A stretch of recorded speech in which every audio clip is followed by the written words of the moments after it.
తన కళ్ళల్లో నీపై ప్రేమ కనబడుతోంది.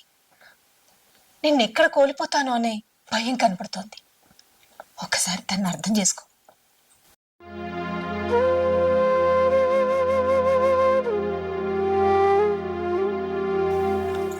రాజేష్, నువ్వు కూడా మౌనికను అర్థం చేసుకో.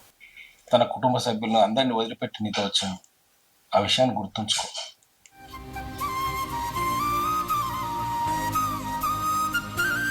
ఏమండి, నన్ను క్షమించండి. పెళ్ళైనప్పటి నుంచి మిమ్మల్ని లేనిపోని మాటలతో మీ మనసు బాధ పెట్టిన, మిమ్మల్ని అర్థం చేసుకోకుండా అవమానించిన, ప్రేమించి పెళ్లి చేసుకున్నామన్న విషయమే మర్చిపోయినా, మీరు ఏది చెప్పినా నేను చెయ్యను అని పొగరుగా మాట్లాడినా. నన్ను క్షమించండి. Very good. ఇలాగే